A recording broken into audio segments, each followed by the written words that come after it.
Okay. Um, Good afternoon, everybody. My name's Edward Mangles, the Regional Director of the Fixed Trading Community in the Asia Pacific region. The webinar, we're going to start the webinar now just in the interest of time. And I'm going to just very briefly make a couple of points. Firstly, thanks to all our panelists for joining us for this conversation. The discussion is, the webinar is really an industry discussion framed using the Zoom technology, but we want it to be as interactive as possible. So please do use the Q&A and the chat functions so that we do get your perspectives on the targeted trade advertisements. In the background, we've got Sammy Ho, who's sort of directing things on the technical side to keep us straight. If you do have any problems, please just ping an email or a chat through to Sammy. Right, at this point, I'm going to hand straight over to David Jenkins, who's co-chair of the Fixed Trading Community and head of product for the Asia Pacific at LiquidNet. David's going to sort of guide us through the webinar and through our panelist discussion. So over to you, David. Thanks very much, Ed, and welcome to the online Fix experience. I'm just going to walk through an agenda that we're going to go through this afternoon. So basically, we're here to really talk about targeted trade advertisements, an industry initiative that's being driven by Fix amongst other industry initiatives that we are driving. So as you know, our Fixed Trading Community is all about building consensus and standardization amongst our community. So this topic, we've got an assembly of really great presenters today to take us through it. So first we're going to actually have a look at the background to targeted trade advertisements with James and Mark. Then we're going to move on to a quick overview of how that is actually implemented with Daniel and Winter. Then we'll go into regulatory implications of trade advertisements with Winnie, and then a group discussion. So as Ed pointed out earlier, if you could use the online method to ask questions, that would be appreciated. And we'll come back to those as we get the chance. So with no further delay, I'll pass that over to James and Mark to take us through the background on targeted trade advertisements. Thank you, David. Hi, everyone. This is Mark Kim from Bloomberg, and it's really a pleasure to join today's webinar and see everybody over Zoom. So I'd like to start by giving some observation from Bloomberg on how buy-side and sell-side use trade efforts at its current state. Buy-side use trade efforts to really complement IOIs as a source for liquidity discovery. So while IOI is really pre-trade, the efforts are really post-trade, and as efforts are non-targeted, every buy-side and sell-side are really entitled to consume the exact same advertisement information of the day. Over the past year, we've seen over 70 sell-side institutions in Asia posting trade efforts on a daily basis. And this really includes both international investment banks and also regional brokers. However, the practice of how these efforts are sent really varies from one to another. For example, in terms of frequency of efforts, some brokers really send it at a constant interval, such as every 5 minutes, almost trying to replicate a real-time transaction reporting. Whereas I would say a good majority of brokers only report an end-of-day batch, serving really as a daily summary of their advertisable trades. So this really means that they only report once. The majority of the broker choose to report efforts as traded or crossed, so i.e. without any identification of side of the trade. And we are also seeing more international banks starting to categorize their efforts by high touch versus low touch flows to identify the source of their liquidity, which really gives a bit more color as high touch execution represent a higher chance of block liquidity. So moving over the buy side, the buy side consume broker efforts really either by looking at the trade efforts of the day or historically. And there are also tools in Bloomberg to aggregate these efforts in the form of a report. And I explained earlier, the purpose of trade efforts is really to complementary to IOI. So let's say a buy-side firm isn't really being targeted on IOIs by the broker for any reason. But But if the broker traded a stock and report the volume as traded efforts, buy side can then use such information to reach out to the sell side to look for further liquidity. However, because trade efforts is really a general distribution tool, sell side would want to be careful about when and also what type of flows are to be advertised. And I'm going to pass to James from Goldman to really comment further on how some of these questions are arising from these non-targeted practice. So over to you, James. Thanks, Mark. So Mark's obviously gone through there a lot of how trade adverts are used today and how we think about it. To take a quick background, and again, Mark's touched on the IOI component being pre-trade and adverts being post-trade. Obviously, we at Goldman and certainly the industry have put a lot of our merchandising efforts and merchandising thoughts into how we improve IOIs and how we think about IOI platforms. And the Asia IOI Charter has been a good example of what's come out of that in recent times. Another thing that's come out of those discussions, though, is clients are increasingly telling brokers that we need to control the distribution of that merchandising information. That it can't be broadcast more generally. So as Mark's saying, we now, instead of looking at IOIs, we're looking at what could we do in the trade advert space. As Mark's mentioned, trade adverts today, generally speaking from a broker, are pretty heavily restricted. So there's heavy restrictions on the amount that we send out and when we would send that out. And that is largely due to this inability to control who can see that advertisement, and then obviously who can act on that advertisement. So it presents a whole bunch of challenges for us and hurdles that we work through while being mindful of things like potential conflict of interest risks. So when we brought up, it's like, well, given that we can target IOIs, should the industry also be looking at targeting adverts? What could be the sort of questions that come from that?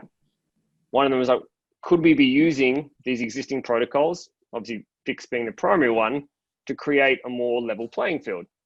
So a client today can approach a broker and say, I don't want my flow to be advertised. But there is no corresponding ability for that client to not see the advertisements of everybody else.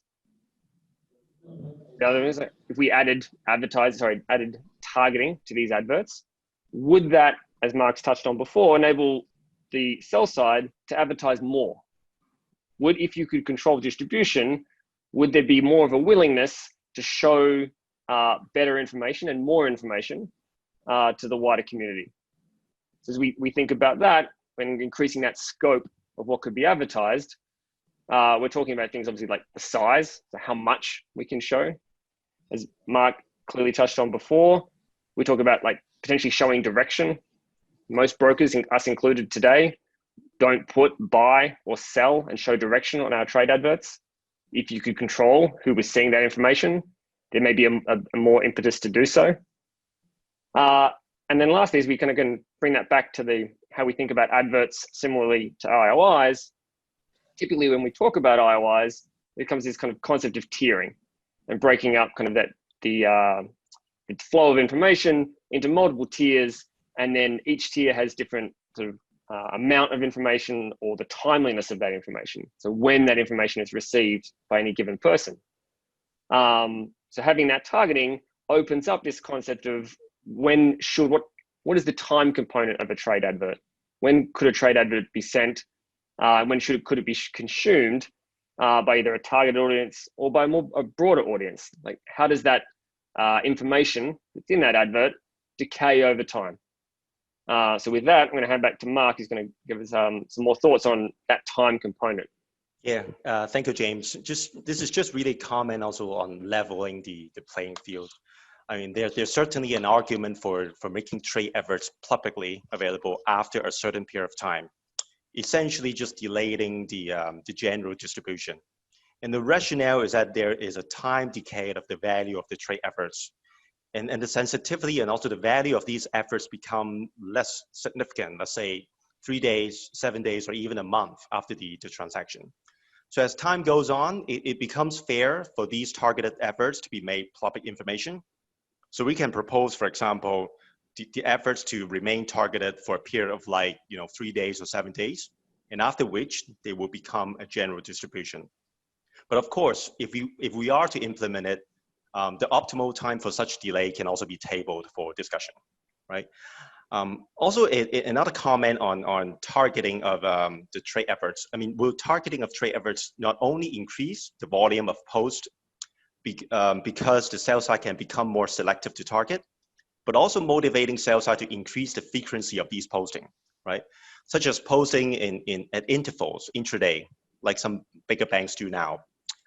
And as a result of more control over the targets of trade efforts, the timeliness of it becomes more important, and sales side may want to enhance the infrastructure to really report trade efforts intraday, right? So back to you, James, for the closing. Thanks, Mark. So I think what hopefully we're trying to keep this short and sweet, and what you've probably taken away from the last few minutes is as many questions as you have answers. We're certainly not looking to be prescriptive and to provide answers to everything.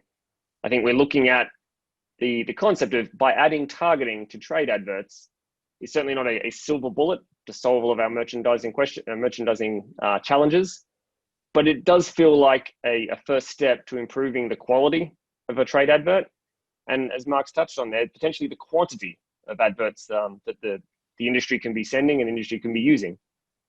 So with that, back to you, David.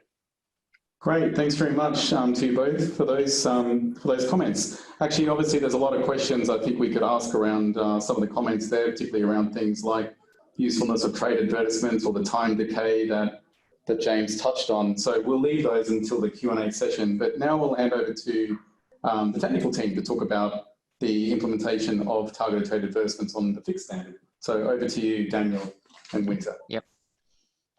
Okay. So we have some slides. Can the fixed trading team to bring that up? Yeah. Okay. Thank you. Yeah. So the purpose of this is to make sure that we have a standard in terms of sending this target trade advertisements.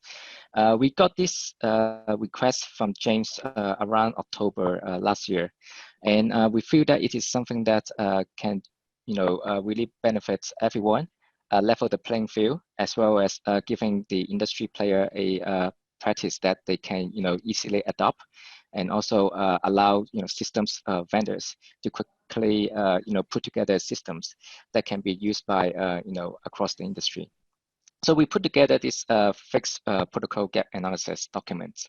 And basically, if you open that up, which is there's a link on the PowerPoint slides at the beginning. If you don't have that link, we can send it out to you after this. Basically, we have documented the business requirements as well as the gap that we saw. So in the session 5, where we highlighted that similar to IOI, we believe there should be like a target component for TA or trade advertisements.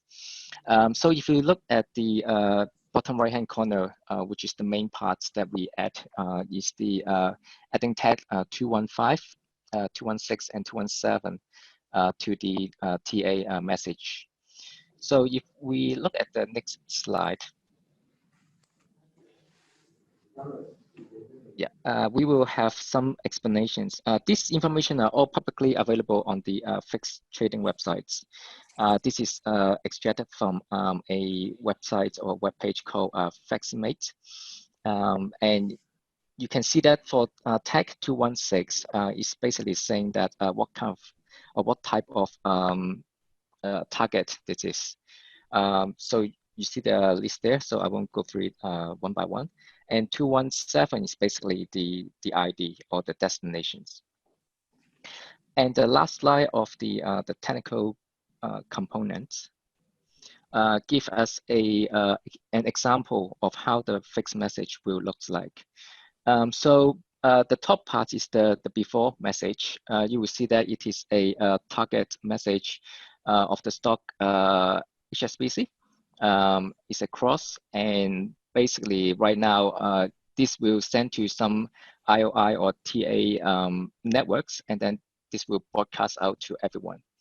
So once we introduce and approve this change, we will have the target component, which is highlighted in the yellow sessions in the after message.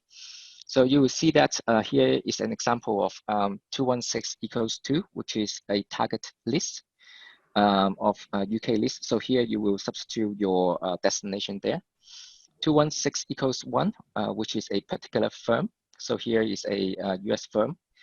And then the last one is about 216 equals 1 is another target firm that we want to send to. And then 216 equals 3 is the block, which basically you're saying that I don't want to send this TA to this set of firms. So that's pretty much the fixed message of the technical component. So it's relatively simple and it's familiar to most people who are used to IOIs and TA. So I believe that should be sort of no problem from people implementing this logic in their systems. That's pretty much the technical part. Is there anything you want to add, Winter? Oh, well, I think it is, as mentioned by Daniel, our idea is getting the implementation as simple as possible for the sell-side firm, basically to achieve the purpose of allowing the sender targeting the audience by providing the way that they can specify who we are delivering to or who we do not want to deliver to. And that's why we leverage the repeating group, routing group user in the IOI that make use of the tag 215, 216, and 217 to indicate the block list and the categories in the fixed message. All of these things is going to facilitate the implementation on the sales side and such that we wanted to get it to the market as soon as possible. Yep. Okay. Well, thanks very much. Is that all for the technical implementation? Yep, that's all. Okay, thank you. So, I mean, we've heard the rationale behind the implementation of targeted trade advertisements, and now I'm going to hand over to Winnie to give a view from more of a regulatory angle on what we see as potential topics for discussion from a regulatory point of view. Over to you, Winnie. Thank you, David. I think from a regulatory aspect, I think IOIs and targeted advertisements are two areas where there's no explicit regulation that guides design and distribution of information.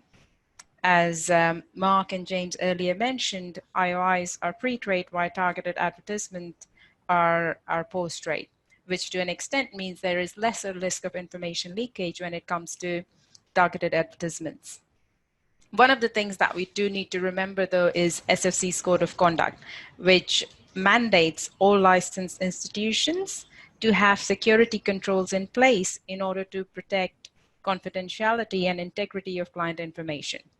And that's really important because it is these controls that different industry participants have that vary across the strait. So let's think of these controls in three broad areas and stay with me because I know some of these have already been covered by Mark and James. But if you think of these controls from the aspect of what, when, and how of trade adverts, we'll be able to drill down a little bit deeper on in absence of regulations, what are the things that we need to build and we need to ensure are standardized across the industry to an extent. So what comes from what is being advertised on trade adverts? There's definitely inconsistency across the street when it comes to whether there is electronic flow is included or not included in your trade adverts. How do we decide what is the standard? Should it be or should it not be? Does your trade advert include natural or non-natural flow? When it comes to risk, your facilitation, your inventory, all of that house flow still constitutes an entity's business. Are you advertising that flow? Think about when, and we touched on it a little bit earlier, what is the frequency of delay on the trade advertisement? So from the perspective of time decay, it could be 3 to 7 days when trade advert becomes not relevant anymore. But if you're advertising intraday and you're advertising intraday at a much lower frequency or sorry, a much higher frequency, then is it to an extent exposing too much information, too much client information intraday? And what's the standard? What is the, what is the right frequency of delay to be there on a trade advert? And then the third aspect, how, which is quite important again, is how are participants aggregating their data on trade adverts such that it is not disclosing more information than it should, right? So a trade advert, and David, you and I discussed this earlier, should never be, should be aggregated in a manner such that you're not exaggerating your flow. For example, when you're trading or considering swap order flow, are you aggregating both the sides, both the legs of the swap trade, the client leg and the hedge leg? Are you, double counting that volume? How is that aggregation done? But at the same time, the aggregation of client flow should also not be done in a way that it is exposing just one client's in too much information about just one client. So for example, if you have a small cap order or a small cap stock, and you have only one or two clients on that stock, is doing trade advertisements with a limited number of clients, exposing that client's flow on trade adverts indirectly to an extent. Similarly, what is the framework being disclosed to clients about trade advertisements, and whether they have the option to opt out from their flow being advertised or not? And again, bear with me, because these are all questions that I think where industry can generally benefit significantly from having a code of conduct or guidelines in place, similar to what we did with the IOIs. I think the end of the day, the message that we want is, it doesn't mean that these standards or guidelines should be, or how different brokers or participants are doing their trade adverts should be identical or public information, but should there be a regulatory inquiry at the end of the day, you should be able to stand behind your logic for your targeting logic, your aggregation logic, your frequency of trade advertisements, and what data you have on your trade advertisement in front of a regulator, and guide it as a fair market practice for provisioning better liquidity for clients at the end of the day. And I think that's the end goal that we want to get to. Sounds like there's a lot to consider in this implementation, that's for sure. So thank you very much, Winnie, for that insight on the regulatory angle. I mean, we've certainly heard a lot of scope there from the panelists, everything from daily summaries, real-time feeds, and decay of information, right through to having a process and that you can stand behind when it comes to regulatory point of view. We're going to skip to a question format now. So I'd encourage you to send through questions on the Q&A panel if you can. If there's anything that you would like to ask. But perhaps I could kick things off a little bit and just pose a question to the panel at large and say, can you ask the question, should advertisement of lit volume be considered differently to dark volume? Does anyone have an opinion on that on the panel?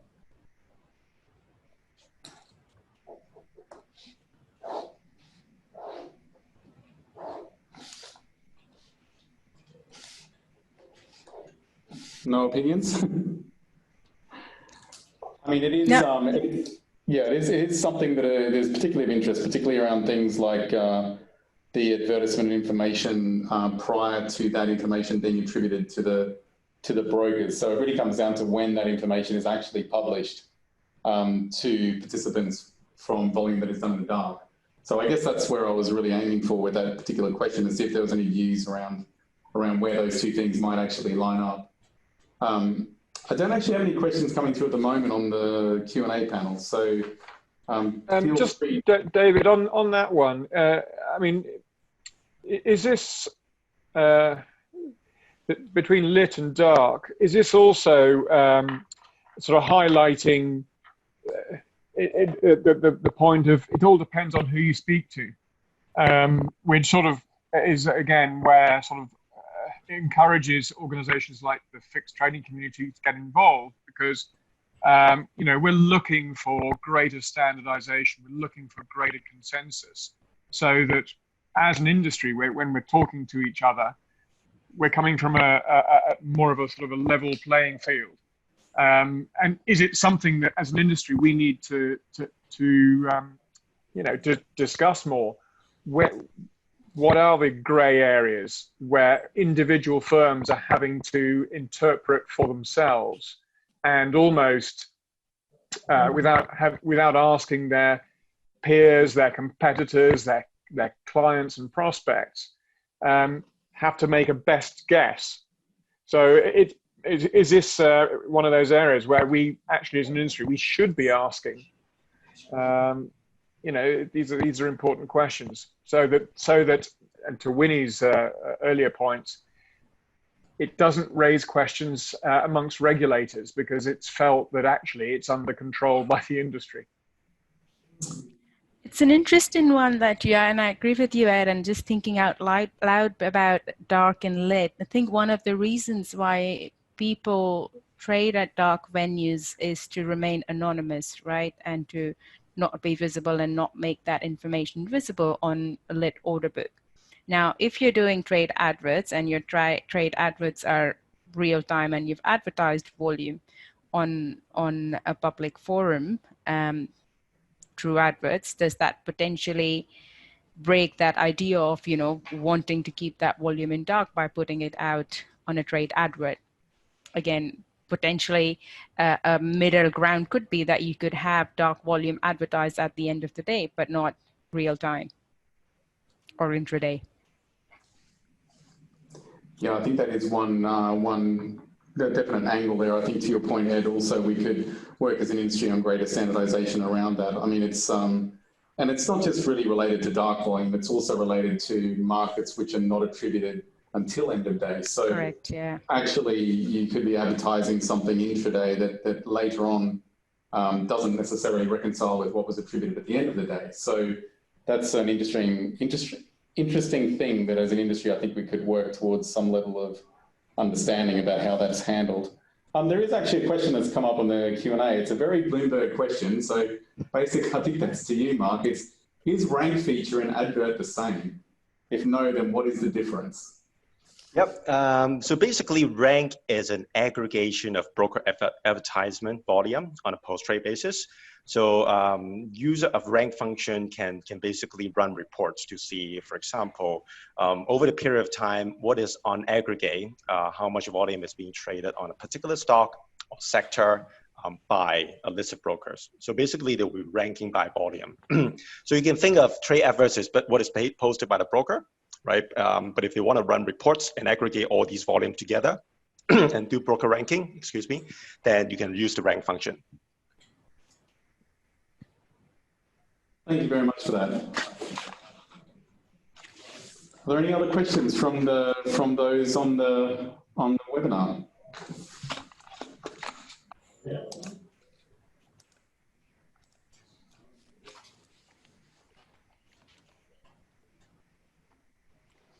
So then I've got another one coming through now. It's basically, will Bloomberg ever take any steps to verify the quality and veracity of trade adverts, either generally or targeted? So it's a hot question for you, Mark. Yeah, it is indeed, actually. I mean, well, I think that to really address this, we need to make sure that, I mean, there's a consistency across different brokers to post their trade advertisement, right? As a lot of us know, I mean, and have alluded to earlier, there's a lot of gaps in terms of inconsistent practice on trade adverts among brokers, right? And it's even wider than IOIs. I mean, just case in point, for example, only a handful of sell side send low touch versus high touch flows, while others really aggregate them all together, right? And some will send internal flows such as Delta One hedges or even volumes on back of options. So the practice really isn't consistent across brokers, and it's really hard for, for example, for Bloomberg as a broker neutral, vendor to police it, right? So I guess trade average can be used as a proxy for crossable volume and should never be taken as a firm indication of interest. But I surely think that, setting out an industry-wide, sort of guideline will definitely help moving forward. I mean, perhaps making that as an extension to the work of ASIFMA, after the IOI charter would be a good exercise, because the more consistent the practice it is across the brokers, the more comfortable the buy-side community will give trust to the data, as the data will be more comparable in that case. Yes, okay, thanks very much. Thanks very much for that. So I guess another question coming through is, what asset classes are being considered as part of trade adverts? Is there any consideration to that? I mean, is there any scope on different asset classes for trade adverts, or is it mostly focused on equities? Well, I think equities might be it might be an easy area to start from and build to other asset classes, given that, equities is exchange traded. We have transparency of, information, given majority of equities executions are exchange traded, at least in Asia, to begin with, and in future look to expand to other asset classes as there is need across the industry. Yes, okay. I've got another question here. I'm not sure exactly the angle that is coming from, but we'll see what we can do with it. So there's another question here, which is how important is operating cost consideration in trade advertisement, as well as the transparency and control? Does anyone have any angle on that question? I'm not 100% sure what we mean by operation cost consideration. Does it mean like the commission behind it, or no? Yeah, I'm not sure. I've kind of asked more clarity on that, but I haven't got it at the moment. So, any other questions for anyone to raise?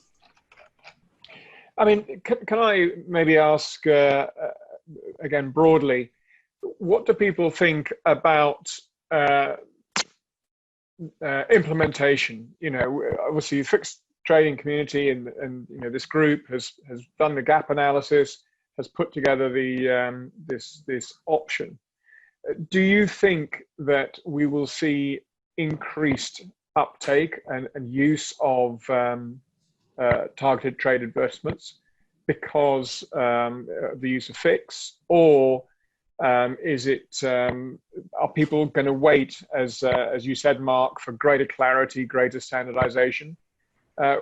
What do we feel triggers towards growth and implementation will be?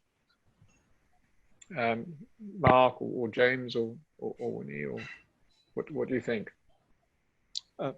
James, you want to comment on that first, or? Sure. I mean, I can start. I think obviously we look at the ability of being able to target as a gateway to being able to send more over advertisements, to provide more color, to provide a higher quality advertisement when we can control the distribution, and so therefore who sees that information.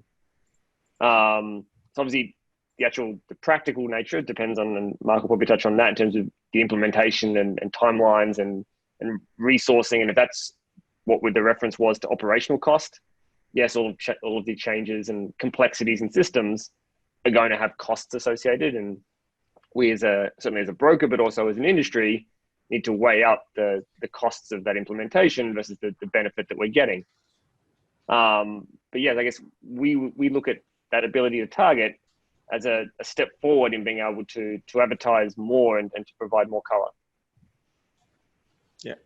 And one point also I want to raise is unlike IOI, the use of targeting should always be just an option, right? So if sell side want to use it just the way it is, blasting to every institution that has access to trade adverts, end of day. They should continue to do it and give them this option by not including any value on Tech 215 to 217, right? Yeah, very interesting. It's a very interesting point to increase the scope of information provided as a result of the routing. I've got another question here. So would there be any data license royalty obligations to the reporting brokers or the recipients, or could the exchange monetize the distribution of trade advertisements? Anyone have a view on that?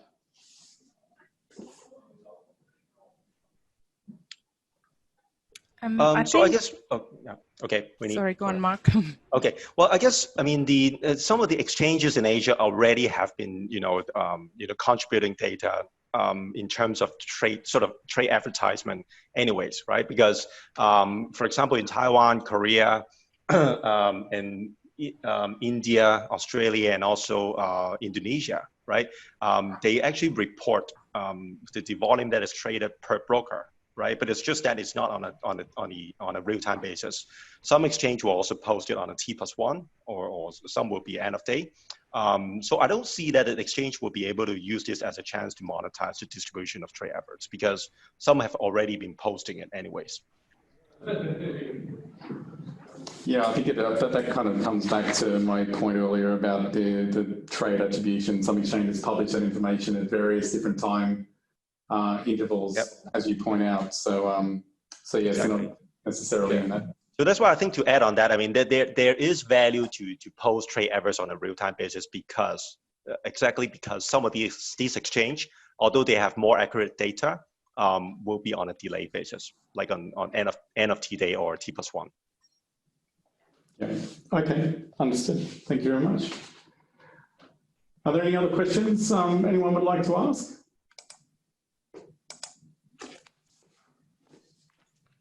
And what's the feeling, when you're speaking to clients? To James's point earlier, you'd like to have greater, to offer greater granularity, more information, et cetera. And is that you're speaking to clients and they're asking for more information? Are clients also turning around and saying, actually, we don't want you to share? What's the sort of, do you get a sense of what the split might be? I mean, yes, the feedback we're getting from clients, and we talked about it in relation to IOIs, but generally also in the space of adverts, is they want us to have control over that distribution. They want to, by proxy for themselves, to be able to have greater control over that distribution. And at the moment, it's essentially a binary choice. You're either sending and everybody can see it, or you don't. There is no sort of middle ground or ability to create a middle ground. So yeah, I think we're increasingly seeing clients being conscious of the impact their information has on the market, be that through IOIs pre-trade, trading itself, and then adverts post-trade. And they're looking for control. They're looking for brokers to provide the ability to control that distribution. Yeah, I think that aspect of control is really important, and very much being asked for, what you mentioned, James, because very similar to IOI's, client don't want to send their trade adverts to other counterparties who are not advertising their flow. And again, it's the same thing for IOIs as well. They don't want to IOI their flow to somebody who's not IOIing their flow. So the control aspect of the distribution is definitely very, very relevant here. Yeah. And to add on that, actually, I'm also fully aware that, I mean, the fact that some buy side or sell side will be excluded. And hence, as I mentioned earlier, there's an argument to be made for only delaying the general distribution, right? So like delaying the IOIs to be sent to everybody, right? The efforts will be made public after a certain period of time. So that can be something that we can consider for discussion. I do agree that besides the control of the audience, we do wanted to see the quality improvement for the trade efforts and the IOI as well. So I hope that by allowing the sender, the sell side, targeting the audience of the trade efforts, it will bring up the trade efforts volume and also the quality as well. And Winter, on your side, I mean, your expectation would be that the sell side, obviously, the quality of information improves, and that would be something that you would be monitoring on your side as a independently, presumably.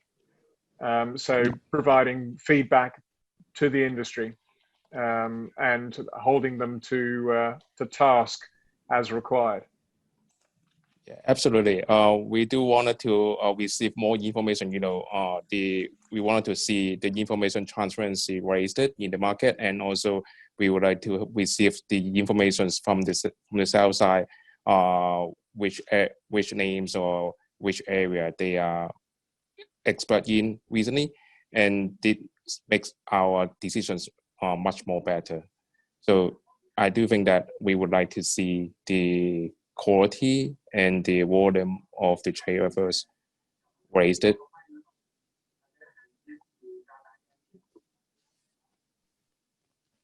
And I guess also I do think, sorry, on that one, Ed, just to quickly add, I think there was a comment earlier about Bloomberg sort of trying to hold brokers accountable if they were like trying to match up market volumes and to trying to improve that quality of advertisement. I think in many ways, to Winter's point there, it makes sense for some of that auditing, if you will, to sit with the buy side. The buy side is historically pretty good at auditing what they want from the sell side, and if a sell side institution is not meeting the demands of that buy side, there are repercussions for that interaction. So having a third party in Bloomberg being the quality police, so to speak, is maybe not the right way to approach it. I think having the industry together, and particularly the buy side, set what their expectations are, I think the sell side will generally rise to meet that.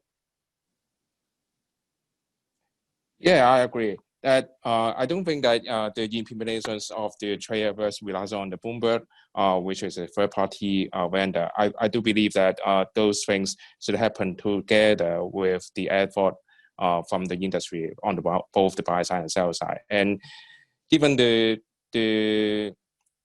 even allowing the targeting features in the trade adverse, I do believe it is an evolving process that improving the things when the buy side give more feedback to the sell side or reacting on the trade adverse more to the sell side, that it will trigger the improvement happen eventually.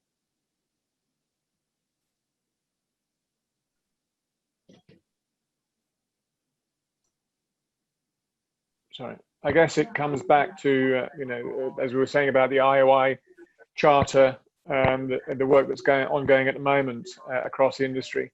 It sort of has to go hand in hand with that. So to engage with the buy side and the sell side, so that you have that genuine dialogue, and most importantly, the desire to create consensus. Because otherwise you have these bilateral discussions going on. So there has to be a recognition of the importance of standardization and of consensus for the benefit of the industry. And again, it comes back to that point, to Winnie's point, that the industry needs to increasingly show regulators that they are taking steps of working together, so that regulators don't have to. And I certainly, from my perspective on the fix side, I think as an industry, certainly in the Asia region, we're getting much better at achieving consensus for the benefit of all, rather than the benefit of a few. So that could be the next step, but it does require input from across the industry, clearly. Yeah, that certainly is a very good role for Fix there. I mean, obviously, Fix has got a kind of solid track record there of building consensus across the industry. It sounds very much like something that the Fix chain community would be involved in. Are there any other questions from the panelists or anything else you'd like to touch on?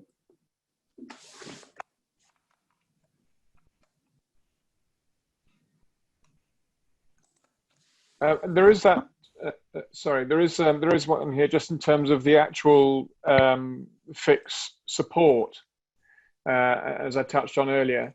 Do we see the fact that that targeted trade advertisements is now supported by Fix? Do we see that as something that will move the dial on this, or is it is this something that will actually, implementations may not increase just because of the Fix support? It's more about the dialogue. Are we going to see more activity as a result of the use of Fix? I think it's the first building block.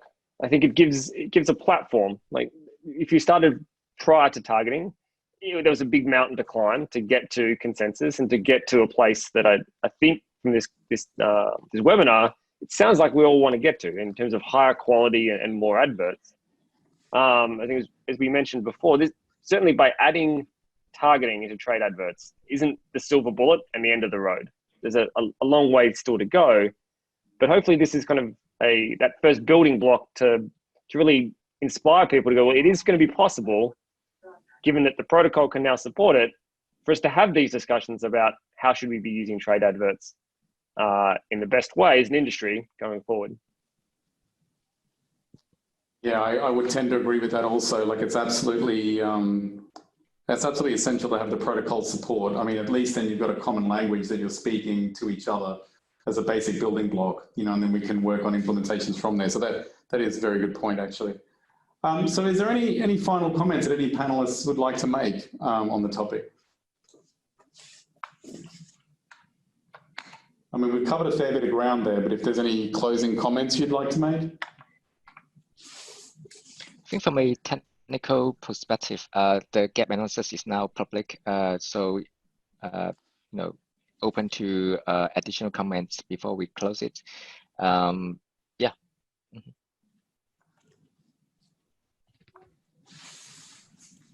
I think from just in the closing moments, in terms of this discussion, next steps.